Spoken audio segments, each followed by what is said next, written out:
Good morning one and all. సామాజిక సాధికారత వారోత్సవాల్లో భాగంగా డాక్టర్ బిఆర్ అంబేద్కర్ సార్వత్రిక విశ్వవిద్యాలయం 10 రోజుల పాటు ప్రత్యేక కార్యక్రమాలను నిర్వహిస్తున్నటువంటి సంగతి మనందరికీ తెలిసినటువంటిది. అందులో భాగంగా నేడు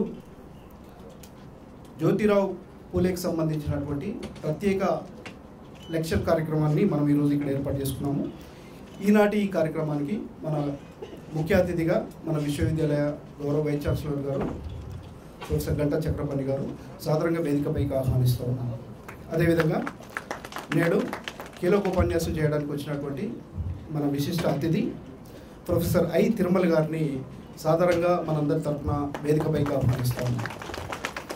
ఈనాటి ఈ కార్యక్రమానికి అధ్యక్షత వహించాల్సిందిగా ప్రొఫెసర్ వడ్డానం శ్రీనివాస్ గారిని, dean faculty of social sciences, సాధారణంగా వేదికపైకి ఆహ్వానిస్తాము. అదేవిధంగా మన విశ్వవిద్యాలయ academic director professor G Pushpa Chakrapani madam గారిని వేదికపైకి ఆహ్వానిస్తాము. Now I request madam Ramadevi garu, BCCL coordinator, అదేవిధంగా ఈ కార్యక్రమానికి కోఆర్డినేటర్ ఉన్నటువంటి డాక్టర్ రమాదేవి గారిని సాధారణంగా వేదికపైకి ఆహ్వానిస్తాము.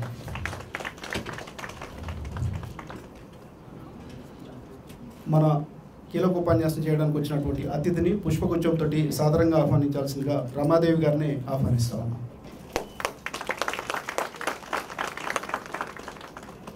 Now I request all the dignitaries on the dais kindly proceed for the floral tributes and lighting of the lamp. Floral tributes to Jyotiba Phule.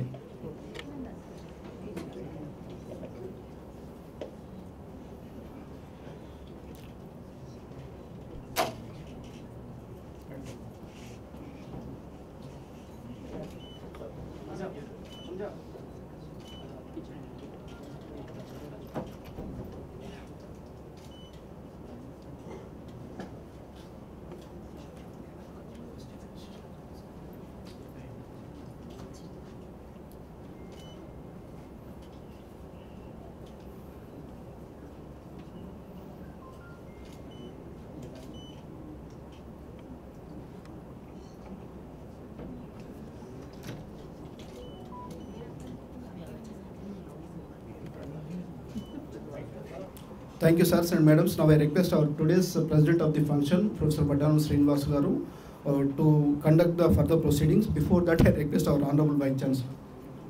అందరికీ నమస్కారం.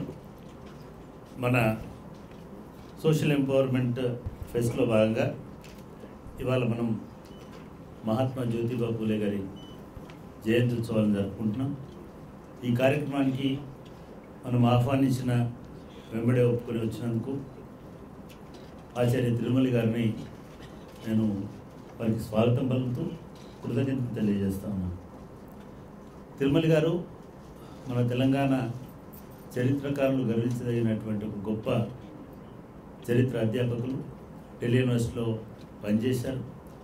మొదటి నుంచి కూడా బడుగు బలహీన వర్గాలకు సంబంధించినటువంటి చారిత్రక స్పృహతో పనిచేస్తున్నటువంటి మేధావి. భారతదేశ చరిత్రలో విద్యా వికాసానికి బాటలు వేసినటువంటి, తొలి బీజం వేసినటువంటి వ్యక్తి మహాత్మా జ్యోతిబా పూలే. తిరుమల గారిని ప్రసంగంతో పాటు మరింత విశ్లేషణతో లోతైనటువంటి మీ లెక్చర్ కాపీలు కూడా ఇవ్వవలసిందిగా కోరుతున్నాను.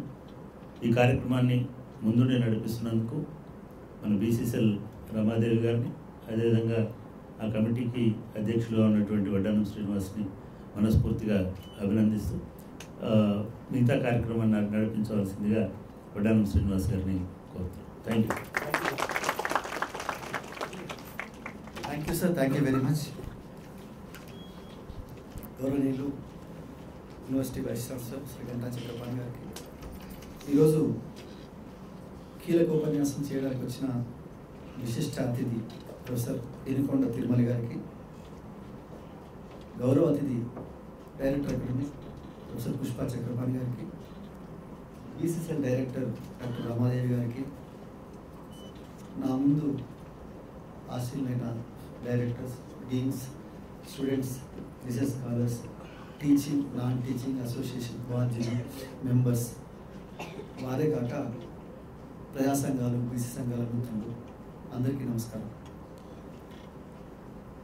ఈ సాధికార ఉత్సవాలు ఏప్రిల్ నెలకు మనకు ఒక దీర్ఘకాలిక అనుబంధాన్ని ఇవ్వబోతున్నాయి. ఒక చిన్న ఉదాహరణతో స్టార్ట్ చేస్తాను. ఒక 2 రోజుల క్రితం బాబు జగజీవన్ రావు లెక్చర్ జరిగింది మన యూనివర్సిటీలో. అది జరిగిన తర్వాత నాతో పాటు ఒక 30 సంవత్సరాలు పనిచేసిన ఒక కొలీగ్ నాతో నడుచుకుంటూ వచ్చి ఆ సీట్కి వచ్చాక, సార్ ఇన్ని సంవత్సరాల తర్వాత బాబు జగజీవన్ రావు గురించి ఇన్ని విషయాలు తెలియజేసినాయి సార్, తెలిసినాయి, చాలా సంతోషంగా అనిపించింది నాకు అని చెప్పారు.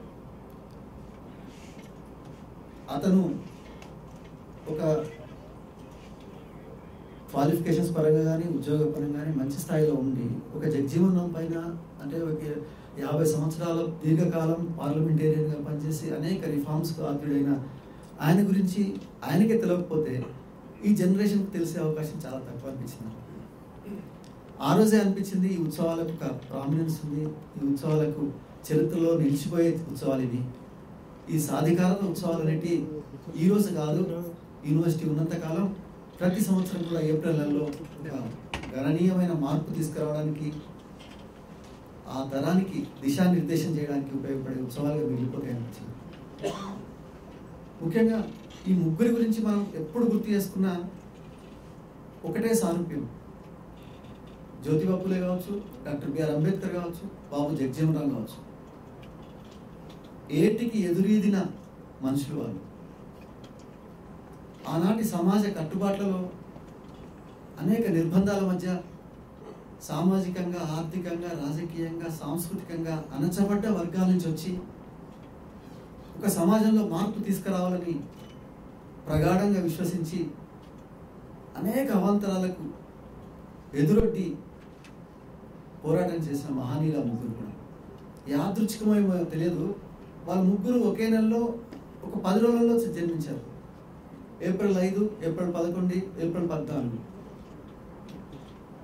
ప్రపంచ చరిత్రను గమనిస్తే ఏ చరిత్రలోనైనా ప్రశ్నించేవాడిని మిగిలిపోతాడు, ప్రశ్నించేవాడే చరిత్రలో మిగిలిపోతాడు.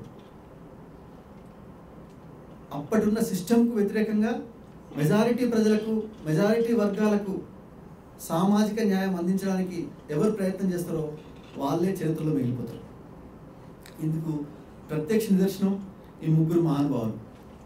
జ్యోతిబా పూలే అనేవారు ఒక 2 రకాల సామాజిక వాతావరణం ప్రపంచవ్యాప్తంగా కనిపిస్తుంది. ఆయన పుట్టినప్పుడు 1830s ప్రపంచవ్యాప్తంగా ఇండస్ట్రియల్ రెవల్యూషన్ తర్వాత క్రమంలో ఒక ఎడ్యుకేషన్ వచ్చింది. బ్రిటన్లో, రష్యాలో ఒక పెద్ద ఎత్తున ఒక మూమెంట్స్, ఒక కార్మికుల ఒక మూమెంట్ జరగబోతున్న క్రమం అది. కార్ల్ మార్క్స్ మేనిఫెస్టోని 1848లో పబ్లిష్ చేశాడు. దాస్ క్యాపిటల్ వచ్చింది అదే క్రమంలో. ప్రపంచవ్యాప్తంగా ఒక వర్గ పోరాటంకి బీజాలు పడిన కాలం అది. ఆ కాలంలో భారతదేశ చరిత్రను గమనిస్తే అప్పుడే సంఘ సంస్కరణ ఉద్యమాలు వస్తున్నాయి. అప్పుడు సమాజంలో వేళ్ళునుకున్న వితంతు వివాహాలు, బాల్య వివాహాలు, ఒక సతీ సాగమనం అనే అనాగరికమైన ఒక వ్యవస్థ, ఇటువంటి కార్యక్రమం, ఇటువంటి పరిస్థితులు ఉన్న కాలంలో ఆయన ఒక బ్రాహ్మణికల్ సొసైటీని రూల్ చేస్తూ మెజారిటీ ప్రజలకు కనీసం భావ ప్రకటన స్వేచ్ఛ లేని ఒక దశలో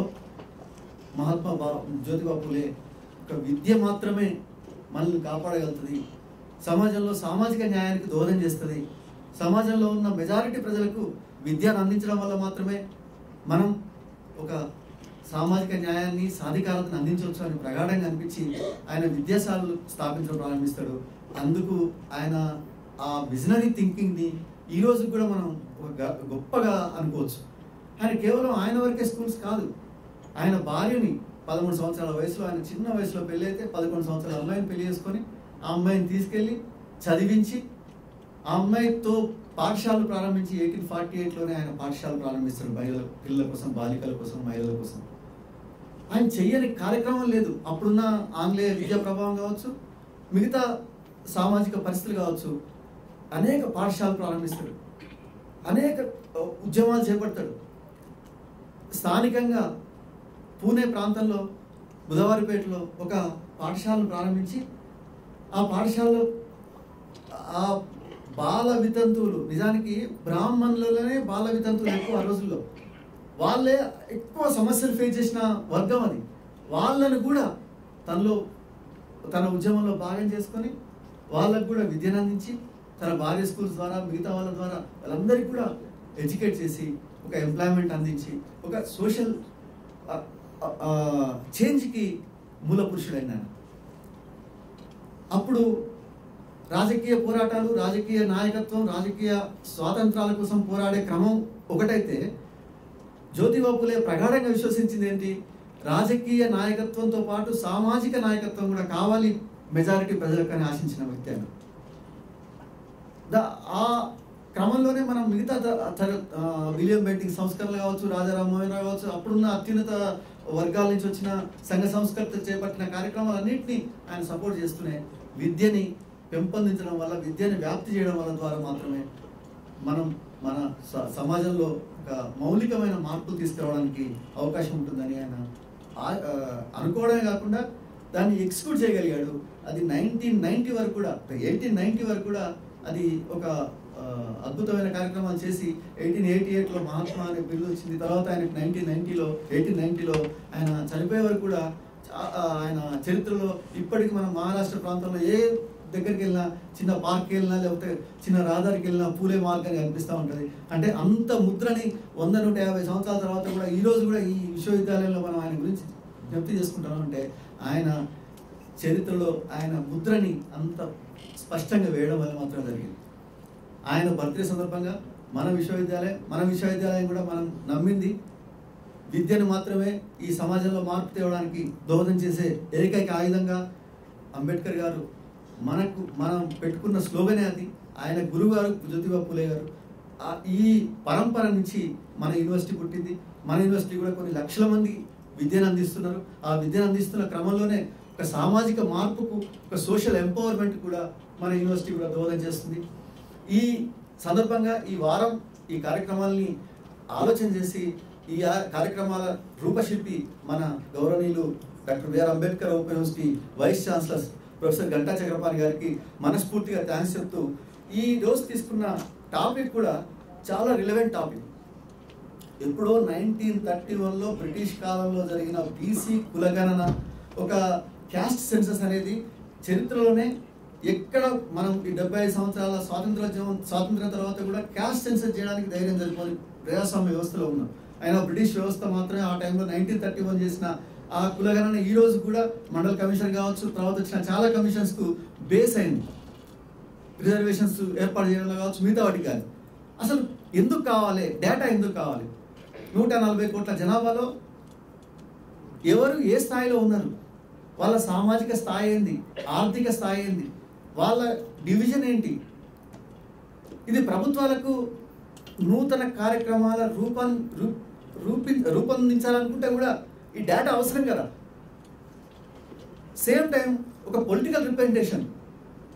ఈ దేశంలో ఉన్న వెల్త్లో దాదాపు మొన్ననే 2019లో వేసిన ఏఐడిఎస్ కమిషన్ చాలా స్పష్టంగా చెప్పారు, 45% వెల్త్ ఓన్లీ అగ్రవర్ణాల చేతిలో ఉంది ఈ దేశంలో.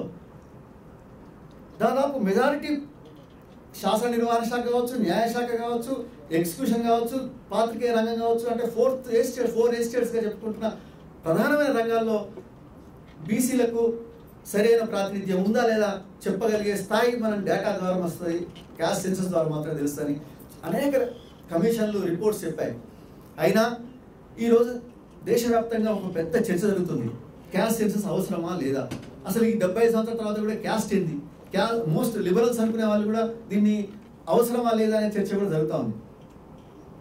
అంటే పొలిటికల్ రిప్రజెంటేషన్ కావచ్చు, అధికార కేంద్రాల్లో రిప్రజెంటేషన్ కోసం కావచ్చు, లేదు ఈ అన్నిటికన్నా ముఖ్యమైన బడ్జెట్ కేటాయింపుల కోసం కావచ్చు, క్యాస్ట్ సెన్సస్ అనేది అత్యంత ముఖ్యమని సైంటిఫిక్గా ఆలోచించిన మేధావులు చాలామంది కమిషన్స్ రిపోర్ట్స్, చాలా అధ్యయన పత్రాలు తెలియజేస్తూ ఉన్నాయి.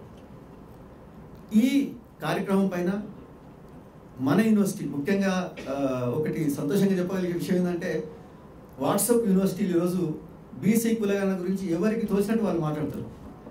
డాటాలు కావచ్చు, స్టాటిస్టిక్స్ కావచ్చు, వారికి సంబంధించిన గణాంకాలు కావచ్చు, ఒక విస్తృతంగా ప్రచారం అయిన ఎవరికి తోచింది వాళ్ళకి తప్ప ఒక అకాడమిక్ లెవెల్లో డిస్కషన్ జరగలేదు. మన విశ్వవిద్యాలయం నుంచి మొట్టమొదటిసారిగా ఈ బీసీ కులగణన సాధికారత, బీసీ క్యాస్ట్ సెన్సస్ ఎంపవర్మెంట్ పైన ఒక లెక్చర్ ప్రోగ్రామ్ ఆర్గనైజ్ చేస్తున్నాము. ఆ లెక్చర్ కూడా ప్రముఖులు ఈరోజు వారు యాక్సెప్ట్ చేసినందుకు నేను మనస్ఫూర్తి థ్యాంక్స్ చెప్తున్నాను. ప్రొఫెసర్ తిరుమల గారు ఆయన జీవితకాలంలో అద్భుతమైన వ్యాసాలు రాశారు, అద్భుతమైన పుస్తకాలు రాశారు. తెలంగాణ చరిత్రకు ఒక బేస్ని ఏర్పాటు చేసిన ప్రముఖులలో తిరుమల గారు ఒకరు. వారు మొదటి నుంచి కూడా చాకలి మంగలి చాలా రకాల బీసీ క్యాస్ట్ల గురించి పొలిటికల్ రిప్రజెంటేషన్ ఎందుకు లేదు, సేమ్ టైం వాళ్ళకు ఆర్థిక పరిస్థితులు ఎందుకు మెరుగు కావట్లేవు, వాళ్ళ పరిస్థితుల్లో ప్రభుత్వాలు ఎందుకు సరైన చర్యలు చేపట్టట్లేవు అనే దాని మీద చాలా రీసెర్చ్ పేపర్స్ కూడా పబ్లిష్ చేసిన ప్రొఫెసర్ గారు, thank you very much sir, మీరు యాక్సెప్ట్ చేసినందుకు. ఇక ఈ కార్యక్రమాన్ని మనం ఉపన్యాస కార్యక్రమానికన్నా ముందు మన విశ్వవిద్యాలయంలో ఉన్న బీసీ సెల్ గురించి తెలియజేస్తుందిగా బీసీ సెల్ డైరెక్టర్, ఈ ప్రోగ్రామ్ కోఆర్డినేటర్ డాక్టర్ రమాదేవి గారికి. Thank you. వడ్డానం శ్రీనివాస్ సార్కు మరియు మేడం గారికి మరియు వైస్ ఛాన్సలర్ గారికి, ఇప్పుడు అర్జెంట్ పని మీద బయటికి వెళ్ళిన సార్కు, రిజిస్ట్రార్ గారికి అందరికీ నా నమస్కారాలు. మరియు వేదిక ముందున్న పెద్దలందరికీ నమస్కారాలు. Very good morning to all. అందరినీ ద్రాక్షగా మిగిలి కొందరికే పరిమితమైన విద్యను మాత్రం మన విశ్వవిద్యాలయం మాత్రం అందరికీ అందుబాటులో ఉన్నత విద్య అనే నినాదంతో ముందుకు తీసుకెళ్తూ ఈ సామాజిక సాధికారత సమావేశాలను ఏర్పాటు చేయడంలో మన యూనివర్సిటీ ఎందరో మహానుభావులలో మహాత్మా జ్యోతిరావు పూలే ఒకరు వారుగా ఉన్నారని తెలుస్తూ సామాజిక భారతదేశ చరిత్ర గతిని మార్చి ప్రగతి బాటలో మహామహంలో మహాత్ముడిగా ఖ్యాతిగాంచిన మహాత్మా జ్యోతిబావు పూలే యొక్క 198వ జయంతి సందర్భంగా ఈ ఉత్సవాలను జరపడం చాలా సంతోషంగా ఉంది.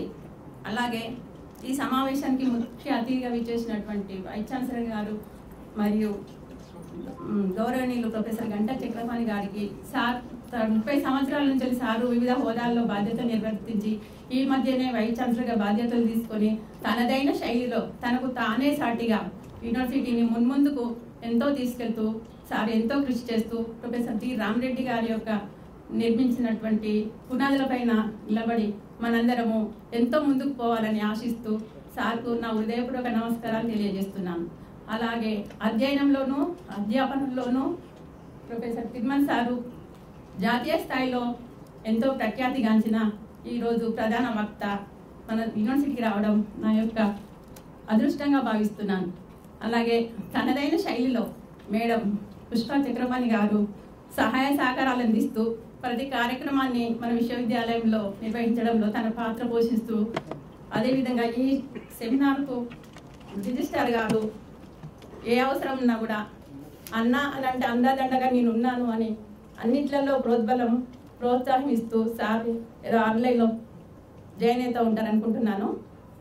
ఈ సమావేశానికి చైర్పర్సన్గా నిర్వహించిన వడ్డానం శ్రీనివాస్ గారికి నా హృదయపూర్వక నమస్కారాలు.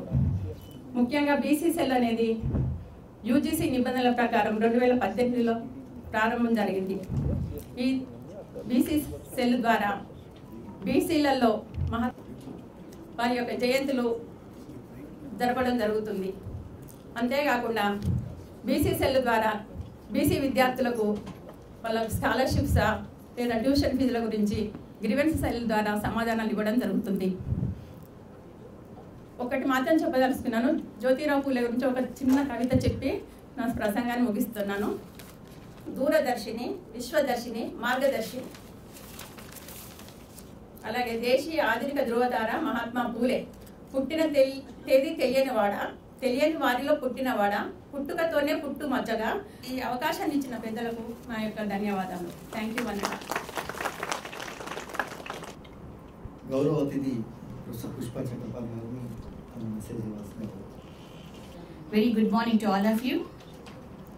At the outset, I thank our Vice Chancellor to grace the occasion as chief guest of today's program, and the president of today's program, Professor Vasu Vaddanam, and today's speaker, eminent speaker, Professor Tirumali Garu, from retired professor from Delhi University, and the BC Cell coordinator, Ramadevi Madam, the deans, directors of different faculties and branches, teaching and non-teaching fraternity, and my dear students, I welcome you all once again for this program.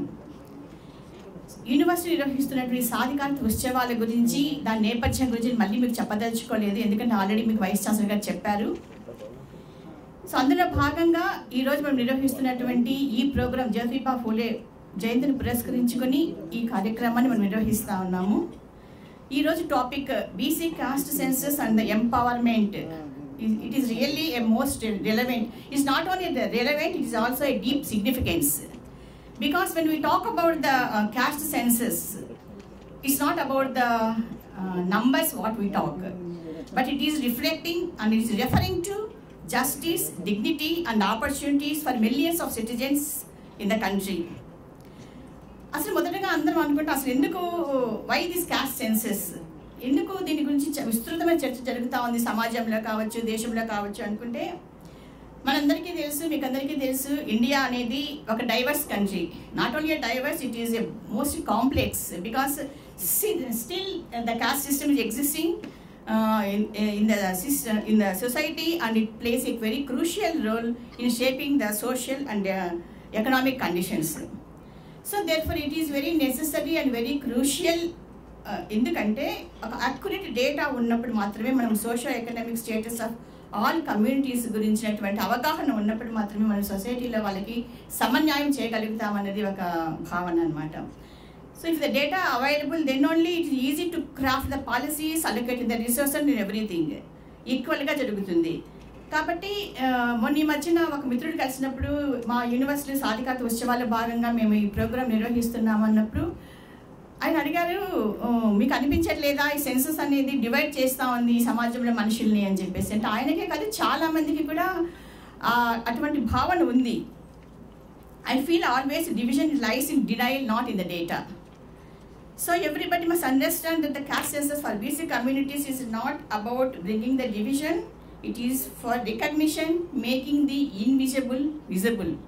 Because when we are visible, when it is visible, many issues are long pending lo unnattu issues like equality in education kavachu, employment, health and political representation, ఇవన్నీ కూడాను అప్పుడు మాత్రమే మనం address చేయగలిగేటటువంటి అవకాశం ఉంటుంది. So అది మాత్రమే కాకుండా ఎప్పుడైతే డేటా మనకి యాక్యురేట్గా ఉంటుందో అప్పుడు మాత్రమే మనకు వాళ్ళ ఆ సామాజిక వర్గానికి కావాల్సినటువంటి వెల్ఫేర్ స్కీమ్స్ కావచ్చు, లేదా స్కాలర్షిప్స్ కావచ్చు, జెన్యున్ పర్సన్స్ వెళ్తున్నాయా లేదా అనేది కూడా మనకి అర్థం చేసుకోవడానికి అవకాశం ఉంటుంది.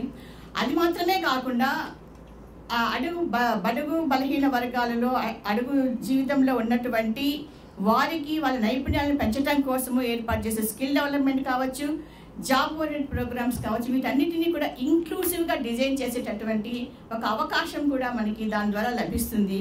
అది మాత్రమే కాకుండా it is to bring the voices of marginalized communities that can be heard very loudly. So when we ignore the injustice, so naturally it widens the gap in the society, but when we confront it with the courage and compassion, we can build the bridges. So therefore the empowerment of BC communities uplifts not only the community alone. మనందరం గుర్తుపెట్టుకోవాల్సింది ఏంటి అంటే ఈ census అనేది ఒక BC communities మాత్రమే empower చేస్తుంది అనుకోవడానికి వీలు లేదు. The entire nation will be uplifted. కాబట్టి సమాజంలో ఉన్నటువంటి ప్రతి గ్రూపు కూడా ఎంపవర్ అయినప్పుడు మాత్రమే నేషన్ అనేది ఎంపవర్ అవుతుంది. It will be more stronger and more innovative and more resilient also. So therefore I am very happy and thankful to Professor Tirumali garu for accepting our invitation to deliver a lecture on very relevant topic of these days. So experts like Professor Tirumali should enlighten the society and also to promote the awareness on caste system in the society. Sir, thank you once again for accepting our invitation. నిజానికి మనము మన guest స్పీకర్కి ఎక్కువ అవకాశం ఇవ్వాలి, సమయం ఇవ్వాలి. ఆయన ద్వారా మనం చాలా విషయాలు మనకందరికీ మనం ఇప్పుడు తెలుసుకోబోతున్నాం. కాబట్టి once again I thank the university for giving this opportunity. Thank you once again. Thank you very much, madam. Good morning. It is my honor and privilege to introduce the guest speaker for today, Acharya Tirumali garu. Acharya Inukunda Tirumali is a people's historian and public intellectual. He taught history at Sri Venkateshwara College, a constant college of Delhi University.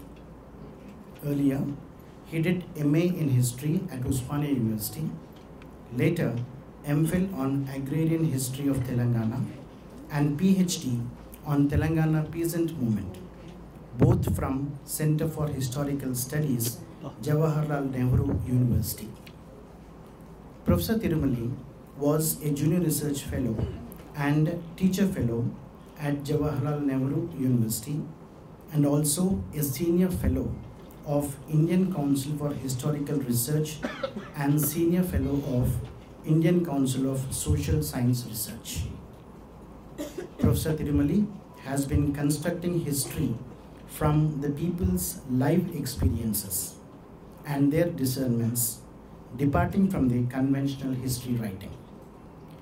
He authored half a dozen books, some of which are Against Dora and Nizam, People's Movement in Telangana from 1939 to 1948, Telangana Andhra, Castes, Regions and Politics in Andhra Pradesh. Professor Tirumali's books mostly focus on the evolution of peasant economy, politics and Telugu society. He also authored a book on gender-centered cultural history of Telugu marriage, Love and Caste, Perceptions on Telugu Women during the colonial period. Professor Tirumali's latest book, Dishonor and Indignity, The Continued Endurances of Telugu Nomadic and Denotified Tribes, is about the destined ways of lives of the conventional, dependent castes and beggar communities. His another book is Agrarian Foundations of Hyderabad, Peasantization of Economy and Movement in Telangana from 1928 to 1948. This book gives the agrarian changes during interwar period that determined the peasant movement in the 1940s. Professor Tirumali's recent popular book is on contemporary India, Nation and its People, Castes and Parties in the Making of Democracy. It gives background to the evolution of democratic institutions and success of electoral democracy in India. Today, Professor Tirumali is here and empowerment, and on behalf of the university and on behalf of the BCSL, I welcome Professor Tirumali. Thank you. Professor Chakrapani garu, Professor Kalleri Kondi, Pushpa Chakrapani garu, Uddhavan Srinivas garu, Ramadevi garu, మిగతా ఇక్కడ కూర్చున్నటువంటి మిత్రులందరికీ నమస్కారం.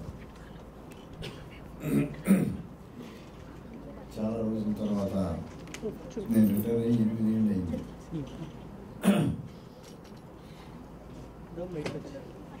ఒక academic ఇన్స్టిట్యూషన్లో academicians ముందు నిలబడి మాట్లాడుతూ ఉంటే చాలా ఎగ్జైటింగ్గా ఉంటున్నాను. నేను పాఠాలు చెప్పేటప్పుడు కూడా నా స్టూడెంట్స్ అంటారు, ఒక్కడు కూడా మేము బయటికి పోను సార్ అంటారు. అట్లా నేను చెప్పామంటే అంటుంటారు, ఇప్పుడు ఫేస్బుక్లో గుర్తు చేసుకుంటూ ఉంటారు.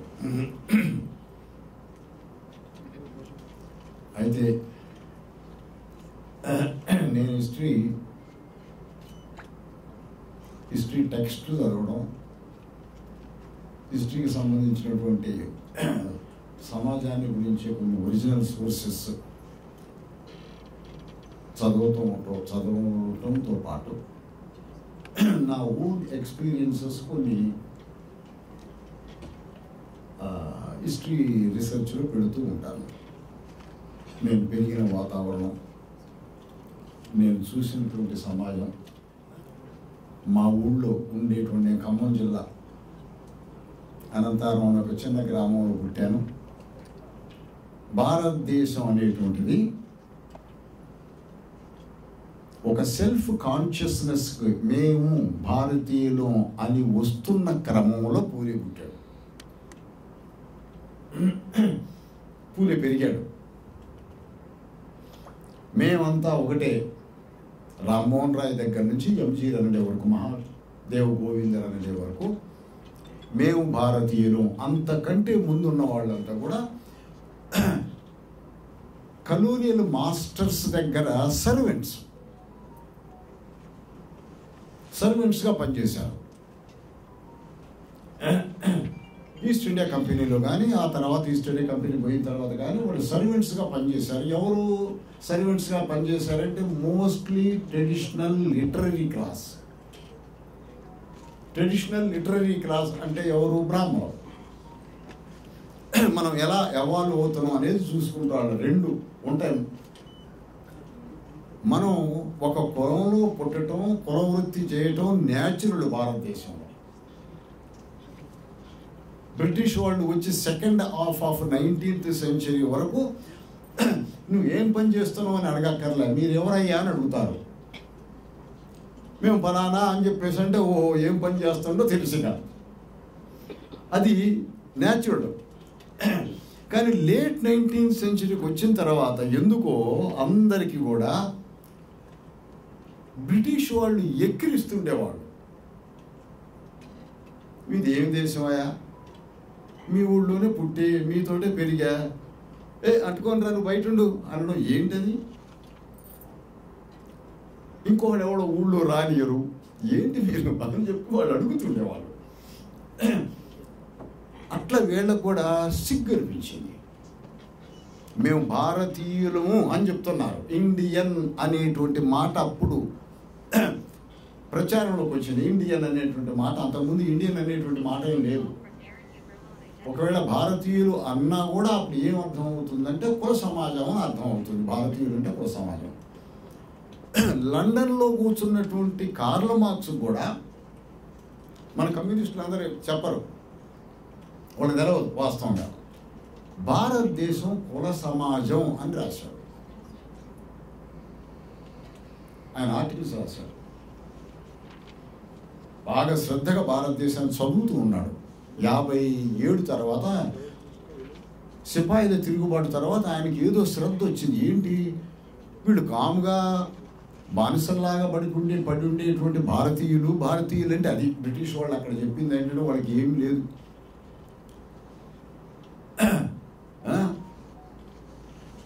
వాళ్ళకి చరిత్ర లేదు. కార్ల్ మార్క్స్ కూడా ఒక చోట అంటాడు, if there is any history to Indians that is the history of being ruled by others. మొఘళ్ళు పరిపాలించారు, అంతకుముందు ఎవరిలో పరిపాలించారు, ఇప్పుడు వచ్చి ఈడు పరిపాలించారు, ఇది వాళ్ళ చరిత్ర. వాళ్ళంతా ఎవరు? వాళ్ళంతా ఏ మనుషులు? వాళ్ళ ఆలోచన ఏంటి? వాళ్ళు ఎలా కలిసి బ్రతికేవాళ్ళు, లేదు ఎలా కొట్టుకునేవాళ్ళు, ఇలాంటి చరిత్ర లేదు అని చెప్పేవాళ్ళు. భారతదేశంలో అంటే ప్రతి దేశంలో పోరాటాలు ఉంటాయి, భారతీయులకు పోరాటాలు లేవు. పోరాటాలు అణుగుమణుగు ఉంటారు. వాడు పుట్టగానే చెప్పులు కుట్టేవాళ్ళు అవునయ్యా నేను కుడతానయ్యా అనడమే అలవాటు. గుడ్డలు ఉతికాయని కూడా అవునా నేను ఉతకొస్తాను సార్ అని చెప్పడమే అలవాటుగా. అది న్యాచురల్గా ఏంటంటే మన మైండ్లో మనం చిన్నప్పటి నుంచే మన పొలం అనేటువంటిది మనని మైండ్ని తయారు చేసింది. అలాంటిది వాళ్ళు ఎక్కిరిస్తూ ఉండేవాళ్ళు బ్రిటిష్ వాళ్ళు. కలెక్టర్ గారి ఆఫీసు పోతే ఇక్కడ మీ దగ్గర డోర్ని చూశాను, హాఫ్ డోర్ ఉంటుంది. ఇక్కడెక్కడో చూశాను హాఫ్ డోర్ ఉంటుంది. ఆ డోర్ తీసిన తర్వాత ఇంత ఎత్తున డోర్ ఉంటుంది మధ్యలో. అది బ్రిటిష్ వాళ్ళు ఇంట్రడ్యూస్ చేశారు. దాని చరిత్ర అది తెలుసుకోవాలి. ఎందుకు ఇంట్రడ్యూస్ చేశారు తెలుసా? కలెక్టర్ గారు ఇక్కడ కూర్చుంటాడు. కలెక్టర్ కానీ జడ్జి కానీ జిల్లాలో 4 ఆఫీసర్లు ఉంటారు ఇంగ్లీష్ వాళ్ళు. District judge, district collector and superintendent of police and education officer 4 English వాళ్ళు ఉంటారు. సో వాళ్ళు ఎదురుగా డోర్ ఎదురుగా కూర్చుంటారు. ఆ డోర్లో నుంచి వచ్చేటువంటి మనిషి కింద కాళ్ళు కనపడాలి వీళ్ళకి, అందుకు హాఫ్ డోర్. అది ఆ డోర్ యొక్క చరిత్ర. అది ఎందుకు చూస్తాడంటే కింద మోకాలు కాడ నుంచి కింద పంచ కనపడింది అనుకో, ఓ వాడు ఇండియను, సరేలే తర్వాత మనం అంటాడు అనమాట. సో అలా వీళ్ళు ఏం చేసేవాళ్ళు అంటే వాళ్ళని ఇమిటేట్ చేసుకుంటూ ఒకడు తమిళనాడులో మొట్టమొదటి ఒక సుబ్బారావు అనే అతను ప్యాంటు షర్టు కోటు కుట్టించుకొని షూ వేసుకున్నాడు. మన దేశంలో షూ కూడా లేదు, ఫుల్ షూ అంటుంది చూడండి, లేసుడు షూ అంటాం, షూ కట్టుకుంటాం, అది లేదు మనకి. నార్త్ ఇండియా వాళ్ళు హాఫ్ షూ వేసుకుంటారు చలికాలం, సౌత్ ఇండియా వాళ్ళు చెప్పులు వేసుకుంటారు.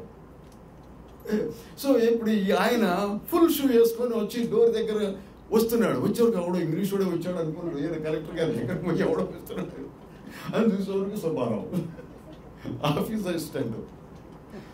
ఏంటి ఇలా వచ్చిన అనేవారు, మేము కూడా మీలాగనే సార్, బెల్ట్ పెట్టుకున్నాడు ఆయన, ఇన్షర్ట్ వేసుకున్నాడు. అట్లా వీళ్ళు మోడర్నైజ్ అవుతూ ఉన్నారు. మేము మీలాగనే ఉంటాం అనేటువంటి మోడర్నైజేషన్ వచ్చింది. సరే వీళ్ళు అప్పుడప్పుడు వీళ్ళని అడిగేవాళ్ళు, మీరు మోడర్నైజ్ అయ్యా, నిజమేనయ్యా? మరి క్లబ్లో మనం పోతున్నాం కదా, సాయంత్రం క్లబ్బులు ఇంట్రడ్యూస్ చేసి బ్రిటిష్ వాళ్ళు.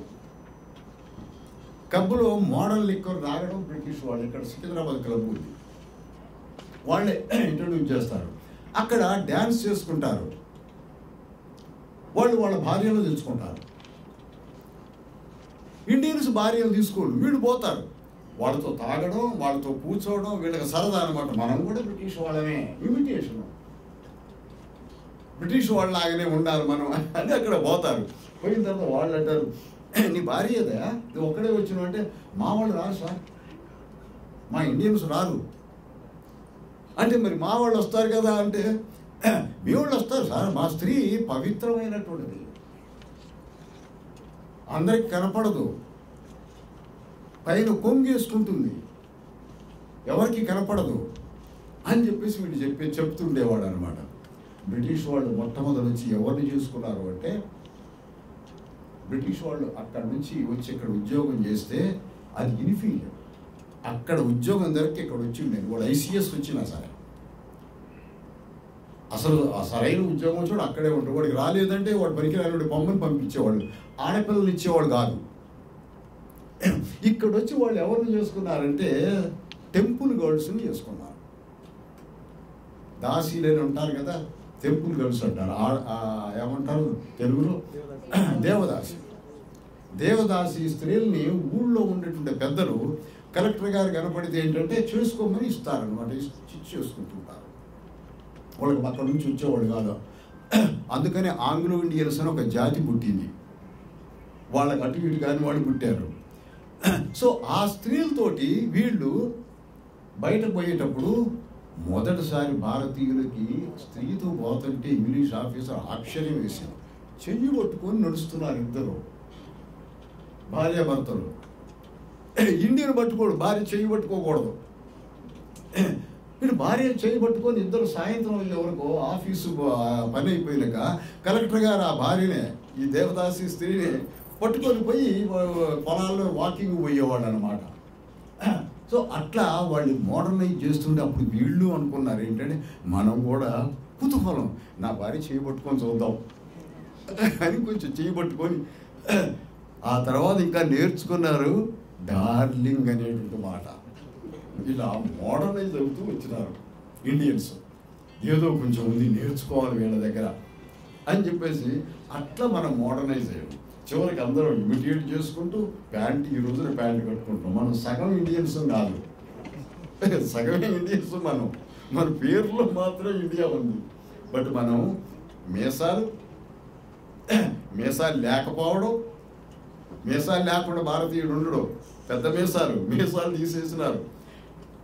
Hair cut, modern hair cut British వాళ్ళ దగ్గర నుంచి నేర్చుకున్నాం మనం. ప్యాంటు, ఇన్షర్ట్ వేసుకోవటం, షూ వేసుకోవటం, మొత్తం మనం బ్రిటిష్ వాల్యూస్ వెళ్ళిపోయాం. అలాగే స్త్రీ కూడా,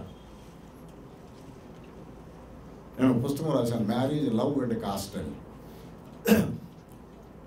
స్త్రీలు కూడా అంత 12 గజాలు ఏదో అంటారు, 13 గజాల చీర ఉంటుంది, మొత్తం ఒంటి నిండా చుట్టుకుంటుంది అనమాట, పై దాకా పెద్ద చీర అలా ఉంటుంది. బ్రిటిష్ వాళ్ళ యొక్క ప్రభావం చేత మనం మోడర్నైజ్ అవుతూ ఉన్నాం.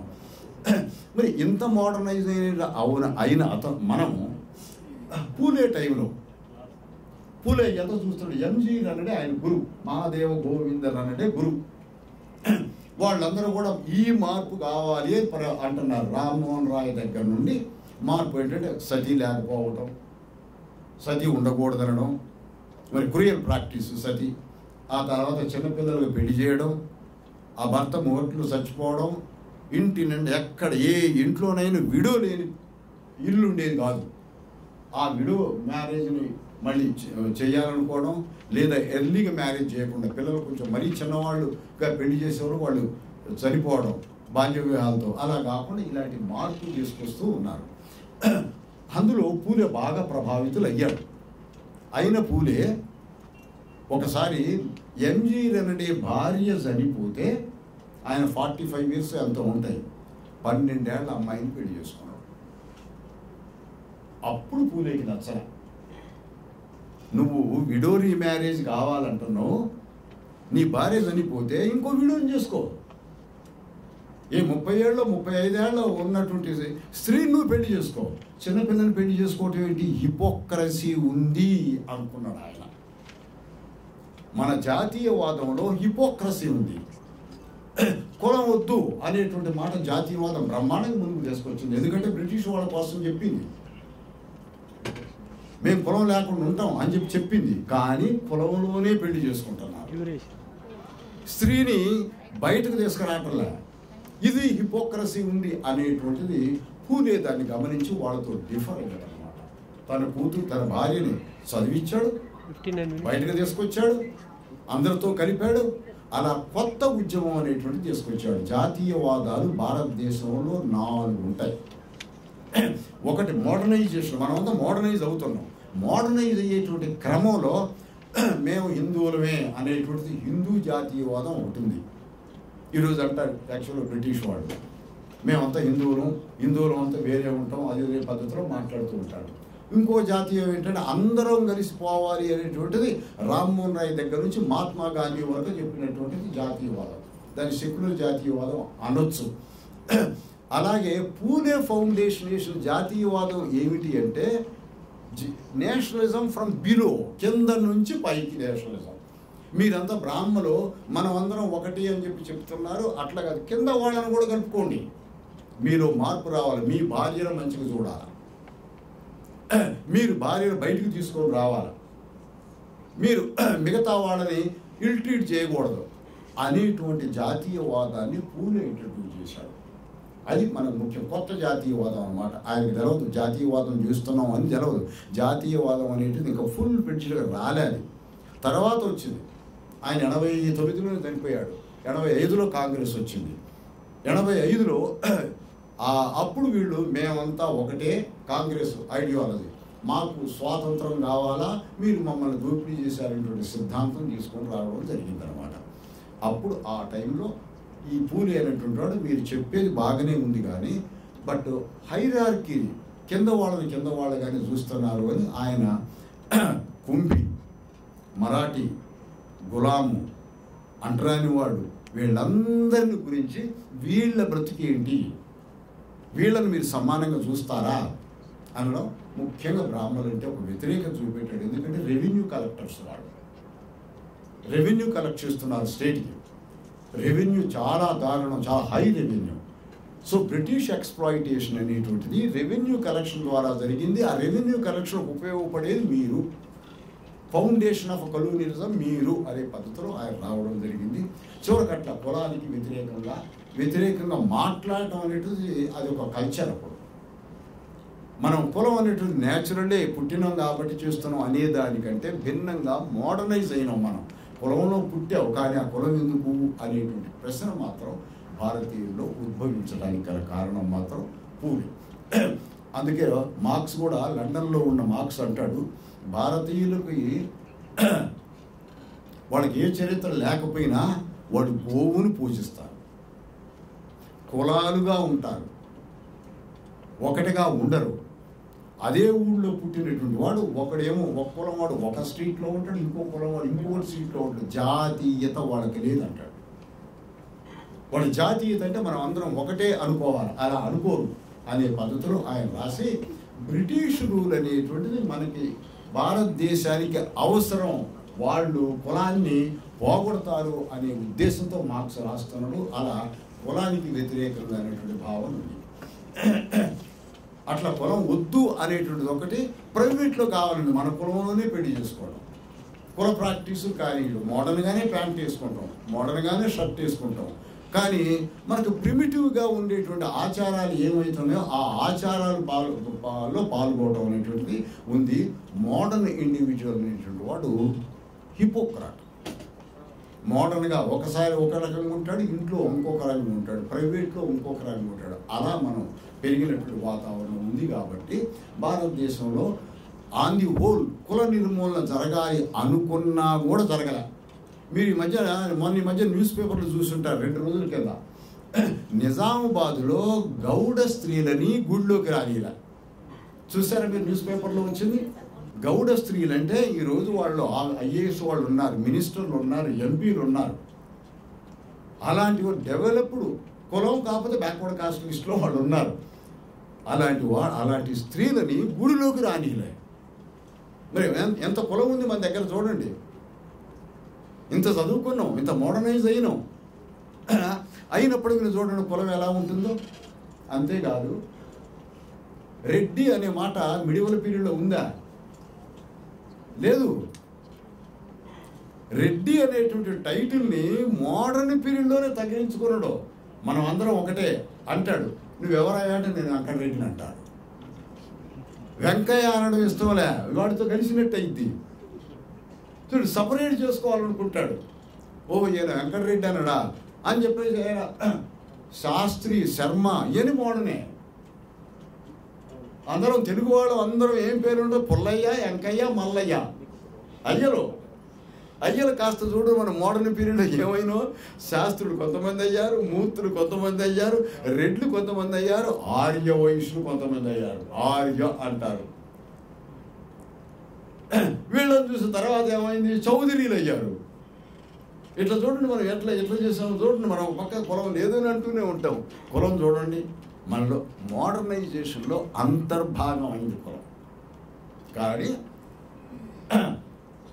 ఒక అదృష్టం అని చెప్పాలి వాస్తవంగా. మనకి పూలే ట్రెడిషన్లో పూలే భావజాలాన్ని, పూలే కులాన్ని పోవలేదు, మీరు అబద్ధం ఆడుతున్నారు, మీరు దొంగలు, మీరు కులాన్ని ఫాలో అవుతున్నారని తిట్టాడు. తిట్టి అసలు కులం లేకుండా ఉంటారా మన జాతి భారతీయులు అంటే ఏంటంటే మీ పై ఉన్నవాళ్ళకి భారతీయులు కాదు, కింద ఉన్నవాళ్ళు కూడా భారతీయులే అనేది మీరు తీసుకురాలేదు అని జాతీయవాదుల మీద కులం ఆయన తిరుగుబాటు. అని అలాగే స్త్రీ కూడా, భార్య కూడా చదువుకోవాలి.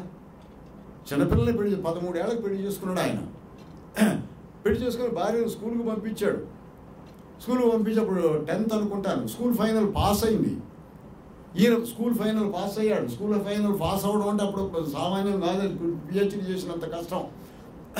అలాంటి వాళ్ళని తీసుకొచ్చి ఆయనతో ఎడ్యుకేట్ చేయించడం, ఇలాంటివన్నీ కూడా ఒక హిపోక్రసీ లేనటువంటి మనిషి. ఎలా కనపడతాడు? పూలే డ్రెస్ ఎలా కనపడుతుంది? ప్యాంట్ షర్ట్ కనపడతాడు, ఇండియన్ లాగానే కనపడతాడు. పైన కనుక్కుంటాడు. పెద్ద ఒక ఎలా ట్రెడిషనల్ ఇండియాలో ఏంటి, ఒక పంచ కట్టుకుంటాడు, మళ్ళీ పంచ తలగుడ్డ, 2 పంచలు ఉంటాయి, మధ్యలో పొడుగాటి చొక్క. శివాజీ డ్రెస్ చూడండి, అది ట్రెడిషనల్ ఇండియన్ డ్రెస్. అది అలాంటి డ్రెస్సే ఆయన మెయింటైన్ చేశాడు. తెలిసి అట్లా చదువు చెప్పడం ఇలాంటివన్నీ కూడా ఒక కొత్త ట్రెడిషన్ని. కులం లేదు అని మీరు అంటున్నారు, నేను సంతోషిస్తాను. లేనితనాన్ని మీరు ఫాలో అవ్వట్లేదు, అది హిపోక్రసీ. వాళ్ళతో పోరాటం చేశాడు. కాబట్టి అంబేద్కర్ వచ్చే వరకు ఆ హిపోక్రసీని పొలిటికల్గా తీసుకొచ్చాడు, పూలే కల్చరల్గా తీసుకొచ్చాడు. అంబేద్కర్ దాన్ని పొలిటికల్ ఇష్యూ చేశాడు. ఎందుకంటే అప్పుడు పాలిటిక్స్ వచ్చింది. 1920 తర్వాత మహాత్మా గాంధీ ఎంటర్ అయిన తర్వాత నేషనల్ మూవ్మెంట్ పొలిటికల్ మూవ్మెంట్గా మహాత్మా గాంధీ మార్చాడు. మనం అందరం కలిసిపోవాలి అనేటువంటి దాన్ని తీసుకొచ్చాడు. అందరూ దాన్ని అప్రిషియేట్ చేసినారు. పూలే అంబేద్కర్ ఆ కాస్ట్ అనేటువంటిది ఉండడాన్ని ఆయన ప్రశ్నిస్తూ కాస్ట్ మీద రాస్తూ ఉండేటువంటి వాడు. అలా కులం అనేటువంటి దాన్ని డిబేట్లోకి తీసుకొచ్చాడు. మీరు లేదన్నా సరే నేను డిబేట్లో పెట్టాడు. డిబేట్లో పెట్టి మమ్మల్ని సపరేట్గా అన్ని జాబులు మీరే చేస్తున్నారు కదా, మరి మాకు కూడా కావాలి కదా బ్రిటిష్ సర్వీసులు, బ్రిటిష్ వాళ్ళకి చెప్పాడు మీరు అందరినీ తీసుకురండి, మా వాళ్ళని కూడా పెట్టండి అనే పద్ధతులు తీసుకొచ్చి ఈ ఉద్యమం, ఈ స్ట్రగులే కారణం 1871లో బ్రిటిష్ వాడు సెన్సస్ ఇంట్రడ్యూస్ చేశాడు. ఎవడు అభివృద్ధి చెందినవాడు ఎవడు కాదు, ఎవడు గవర్నమెంట్ వల్ల లాభపడ్డాడు ఎవడు పడలేదు, ఊళ్ళో ఏం పని చేస్తున్నాడు, కుల వృత్తులు ఎంతమంది చేస్తున్నారని కులాల సెన్సస్ తీసుకున్నారు వాళ్ళు. సెన్సస్ అంటే మనిషి కుల సెన్స్తో పాటు కులం, నీ కులం ఏంటి, ఏ పని చేస్తావు, నీ ఎక్కడ ఉంటావు, నీ ఇల్లు ఎలా ఉంది అనేటువంటిది తీసుకొచ్చారు. అది ఇంట్రడ్యూస్ చాలా గొప్ప ఇన్వెన్షన్. 1931 వరకు బ్రహ్మాండంగా 31లో మన సౌత్ ఇండియాలో 31 బ్రాహ్మణ కులాలు ఉంటాయి. 31 బ్రాహ్మణ కులాలు. ఆ కులాలు కూడా ఒకరికొకరు పడదు. 31 తర్వాత బ్రాహ్మణులు అనేది ఒక కులంగా ఆయన పెళ్లి చేసుకోవడం మొదలుపెట్టారు. ఏ కులం ఏ బ్రాహ్మణుడు అయితే లేని అలా ఒక్కొక్కడు అంత శూద్రులు ఎన్నో రకాల కులాలు. ఇవన్నీ కూడా కల్చరల్గా మార్పు వచ్చింది. కొంత మనం అందరం కూడా మారాలనుకుని బ్రాహ్మణులందరూ కూడా మనం బ్రాహ్మణమే ఎందుకు ఇదంతా అని చెప్పేసి అనుకునేవాడు. కానీ ఇండియన్ నేషనల్ కాంగ్రెస్లో ప్రతి డిసెంబర్లో ఇండియన్ నేషనల్ కాంగ్రెస్ అవుతుంది. ప్రధానంగా ఎక్కువ మంది ఉండేవాళ్ళు బ్రాహ్మణులు. ఆ బ్రాహ్మణులు అక్కడ వేరే వండుకొని తింటారు, మిగతా వాళ్ళతో కలిసి తినరు. అది గాంధీ వాళ్ళని తిట్టాడు. మనం ఒకటంటున్నాం కదా, మనం అట్లా మాంసం కూర ఉండొద్దు, ఎప్పుడు వండుకోం, మనం వెజిటేరియన్ ఫుడ్డేనా, అందరం కలిసి ఎందుకు వండుకోం అని సౌత్ ఇండియా బ్రాహ్మణ్స్ తిట్టేవాడు గాంధీ. మీరు ఆ బుద్ధి పోలేదు ఇంకా అని చెప్పేసి తిడుతూ ఉండేవాడు. అట్లా మనందరం కూడా కులాన్ని వెనక తీసుకురావడం, కులాన్ని అలాగే పెట్టుకోవడం. కొంతమంది చెప్పకపోయేవాళ్ళు, కులం ఎందుకులే అని చెప్పేసి కొంతమంది చెప్పకపోయేవాళ్ళు. అంబేద్కర్ పూలు ఏం చేశారంటే అది ఉంది కాబట్టి మనం చెప్పాలి అని డిబేట్ చేసుకొచ్చినారనమాట. ఆ సెన్సస్ ద్వారా గవర్నమెంట్ బయట పెట్టింది, వీళ్ళు చేసుకొచ్చినారు. అదృష్టం బాగుండి 1935లోనే అంబేద్కర్ మాకు రిజర్వేషన్ కావాలి అనడం, షెడ్యూల్డ్ కాస్ట్ షెడ్యూల్డ్ ట్రైబ్ అనేటువంటి మాట ఇండియన్ కాన్స్టిట్యూషన్ ఇవ్వలే. 1935 యాక్ట్ బ్రిటిష్ వాళ్ళు ఈ రెండు కేటగిరీని గుర్తించారు. Scheduled cost and scheduled tribe అని రెండు మాటలను వాళ్ళు అక్కడ ఉపయోగించారు. 1937లో ఎలక్షన్స్ అయినప్పుడు అంబేద్కర్ వాళ్ళ బేస్ మీద పోటీ చేసి 11 సీట్లు గెలిచాడు, ప్రచారం చేశాడు. ఈ అంబేద్కర్ పూలే తర్వాత పెరియారు, అంతకంటే ముందు నారాయణగూడు కేరళలో, వీళ్ళందరూ కూడా మనలో ఉండే మనం మోడర్నైజ్ అవుతున్నప్పుడు లేదంటూనే ఫాలో అవుతాం. నా భార్య సమానమే అంటాం, కాదంటాం. వీడు నా కులపోడు కాదు అని అంటాం, మళ్ళీ అవునులే అందరం ఒకటే అంటాం. ఇలా హిపోక్రసీ మోడర్నిటీలో మన అందరికీ మనకు తెలవకుండా హిపోక్రసీ మనం పెరిగిన కలోనియల్ పీరియడ్లో బయట ఒకటి చెప్పాల్సి వచ్చింది, లోపల ఒకటే. 10 మందికి ఒకటి చెప్తాం, ఇంకొకటి చేస్తాం. అలాంటి హిపోక్రసీని బయట పెట్టారు వీళ్ళు. మీరు ఉండదలుచుకుంటే ఉండండి, కాస్త లేదు అని ఎందుకు చెప్తున్నారు మీరు అనేటువంటి అటాక్ చేయడం మూలంగా అంబేద్కర్ యొక్క కాంట్రిబ్యూషన్ని దృష్టిలో పెట్టుకుని డిబేట్ చేశాడు. ఈ డిబేట్ చేసి గెలిచే వరకు అప్పుడు అర్థమైంది ఏంటంటే జవహర్లాల్ నెహ్రూకి మహాత్మా గాంధీకి ఏమైందంటే వాళ్ళ పాయింట్లో మీనింగ్ ఉందని భారతీయులు గమనిస్తున్నారు అనుకున్నారు. మనమేమి లేదు అని అనుకున్నప్పటికీ వాళ్ళని ఉంది అని గమనిస్తున్నారు అని చెప్పేసి అనుకోవడం, అందుకే ఆయన్ని రాజ్యాంగ సభకు తీసుకురావాలి అని చెప్పేసి అనుకోవడం. అంబేద్కర్ ఇంట్రడ్యూస్ చేసిన టర్మ్ జస్టిస్, న్యాయపరంగా ఉండాలి, న్యాయంతో కూడి ఉండాలి అనే మాటే Jawaharlal Nehru constituent assembly inaugural అడ్రస్లో జస్టిస్, ఎకనామిక్, సోషల్, పొలిటికల్ అనేటువంటిది మాట్లాడాడు. అది మన ప్రియాంబుల్లో ఎంటర్ అయింది. ఇప్పుడు ప్రియాంబుల్లో ఉంటుంది, మీరు చూడండి. అంటే సోషల్ జస్టిస్ అంటే అందరం కులం లేకుండా కలిసి ఉండాలి. ఎకనామిక్ జస్టిస్ అంటే మన వెల్త్లో ప్రపోర్షనేట్గా మిగతా వాళ్ళందరికీ ఉందా, షేర్ లేదా, అది చూడాలి. పొలిటికల్ జస్టిస్ అంటే రిప్రజెంటేటివ్ ఇన్స్టిట్యూషన్స్లో వాళ్ళు కూడా మిగతా వాళ్ళు కూడా ఉన్నారా లేరా అని దగ్గర 130 కులాలు మన దగ్గరనే. వాళ్ళకి రాజ్యాంగ సభ తెలవదు, విలేజ్ పంచాయతీ కూడా తెలవదు ఇప్పుడు. అలా అంటే ఇన్నాళ్ళు 75 సంవత్సరాల తర్వాత కూడా భారత రాజ్యాంగం అమలు అయిన తర్వాత కూడా మనం కులాన్ని పోగొట్టుకోలేకపోయినాం. కులం అంత తొందరగా పోదు. కులం ఎందుకు పోవాలి అంటే ఒక అప్రెస్డ్ కమ్యూనిటీ వాళ్ళు అన్నట్టుగా నేను అన్నాం, మాకు పోకపోతే అట్ట సార్ మేము తక్కువ కదా అని చెప్పేసి కాదు. మొత్తం భారతీయులు స్పిరిట్ ఆఫ్ ద నేషనలిజం ఏమిటి అంటే మనం నేషన్ అవ్వాలి. ఆ నేషన్ అవ్వడానికి కులం అడ్డం వచ్చింది. మనం నేషన్ కాదు, మనం జాతి కాదు. ఇంగ్లీష్ వాడు జాతి, ఫ్రెంచ్ వాడు జాతి, మనం జాతి కాలే. ఎందుకు అంటే మనకు మన్ని భాషలు విడదీసినాయి, మతాలు విడదీసినాయి, కులాలు విడదీసినాయి. కానీ మనం ఏమంటాం, నేషనల్ మూమెంట్ అంటాం. మన ఆబ్జెక్టివ్ ఏంటి? ఫ్రీడమ్ మూమెంట్ కాదు. ఫ్రీడమ్ మూమెంటే, freedom from British. But why freedom from British? To become a nation. మనం నేషన్ అవ్వలే. రాజ్యాంగం అన్నది ఏంటంటే నేషన్ అవ్వాలి మనం అనేది రాజ్యాంగం యొక్క స్పిరిట్. మనం ఇప్పుడు నేషన్ కాదు, రాజ్యాంగం చెప్పినట్టుగా నేషన్ అవ్వాలి. నేషన్ అవ్వడానికి మనకు అడ్డం వచ్చింది కులం. కాబట్టి 35లో వాళ్ళు ఇచ్చినటువంటి షెడ్యూల్ కాస్ట్, షెడ్యూల్ ట్రైబ్ అనేటువంటి దాన్ని మేము ఒప్పుకుంటాం అని రాజ్యాంగ సభలో అంటాడు. అంబేద్కర్ అంటాడు. డ్రాఫ్టింగ్ కమిటీలో కూర్చొని మాట్లాడుతున్నారు. ఏడుగురు బ్రాహ్మణులు ఉన్నారు డ్రాఫ్టింగ్ కమిటీలో. ఈయన ఒక్కడే షెడ్యూల్ కాస్ట్. ఐ థింక్ 4-5 శూద్రుడు ఉన్నారు.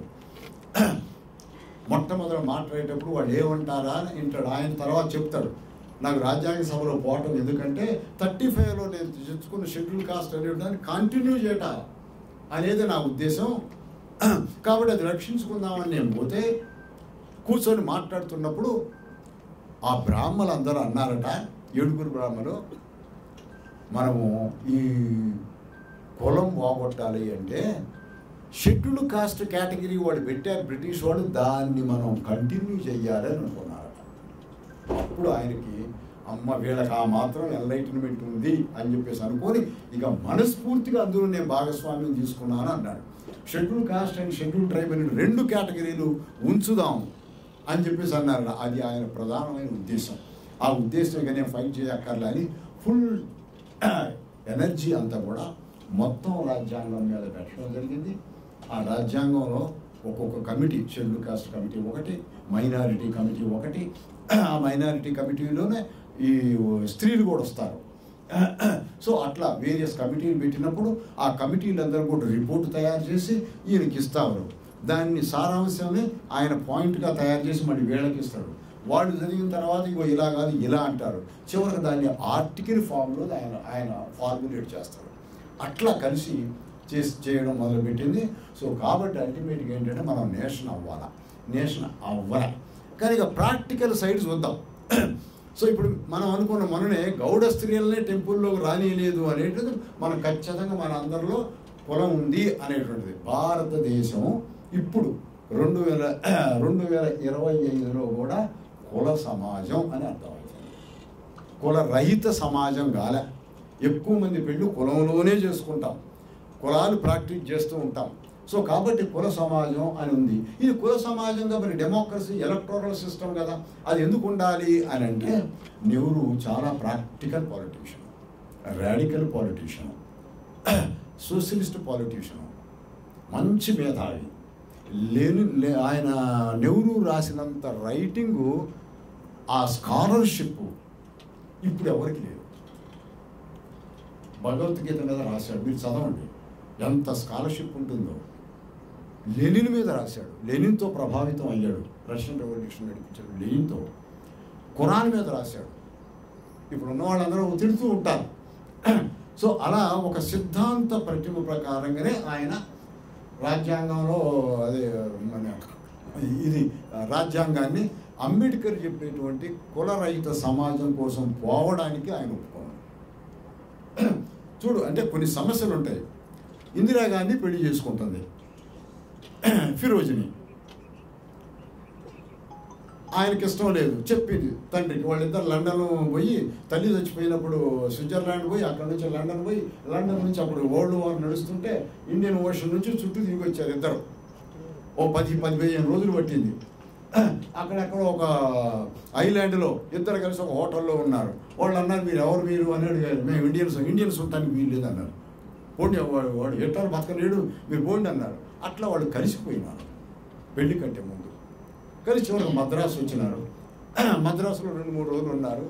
ఇంటికి పోయిన తర్వాత అలహాబాద్ పోయిన తర్వాత ఆయన తండ్రికి చెప్పింది, నాన్న నేను ఫిరోజ్ని పెళ్లి చేసుకుంటాను. కమలా నెహ్రూ చనిపోయే ముందు స్విట్జర్లాండ్లో ఒక మాట చెప్పాలరా నీకు రా అని చెప్పి ఆయన చెవులు చెప్పింది, ఈ పిల్ల వాడెంట తిరుగుతుంది, వాడిని పెళ్లి చేసుకోకుండా చూడని చెప్పి ఫిరోజ్.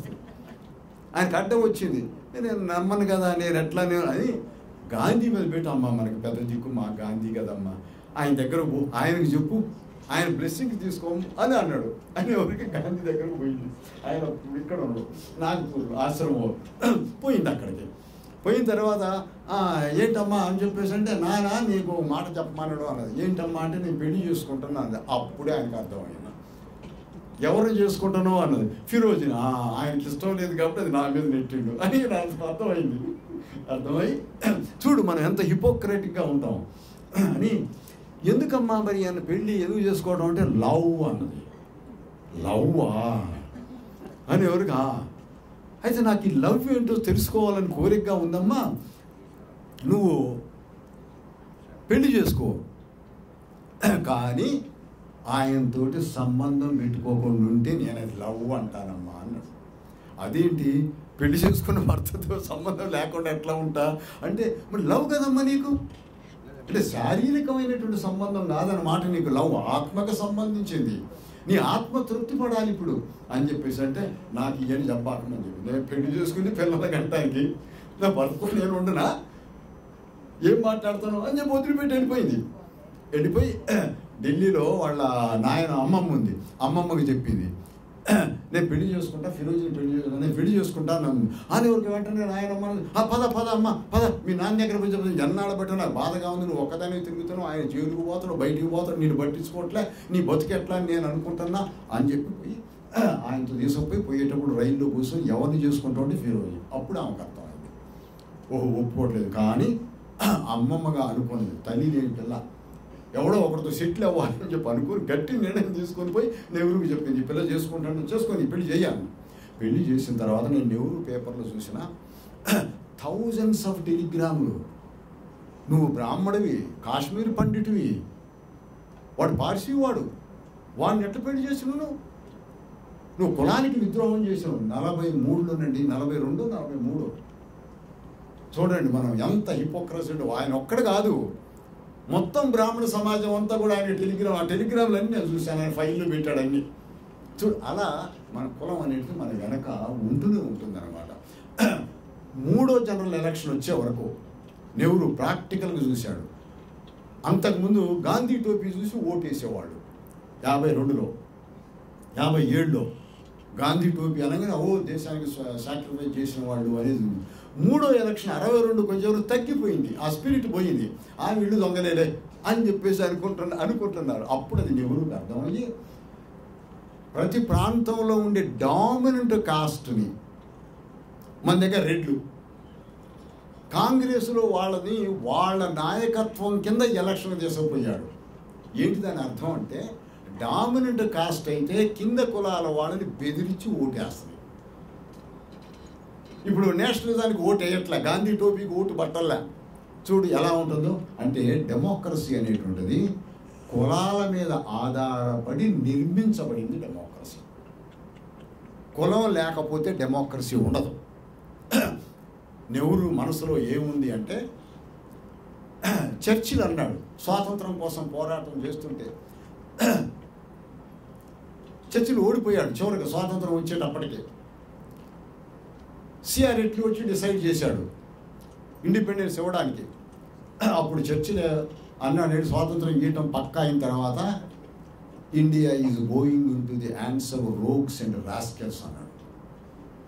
అంటే Indian politicians rogues and rascals అన్నాడు. మీరు ఎట్లా నడిపిస్తారా, మీరు ఒక నేషనే కాదు, మీకేం చేతనైంది, మేము నడిపించుకున్నాం, మీకు డెమోక్రసీ నడిపిస్తారా మీరు అని ఎక్కిరించాడు. అది నెహ్రూ మనసులో బలంగా ఉంది.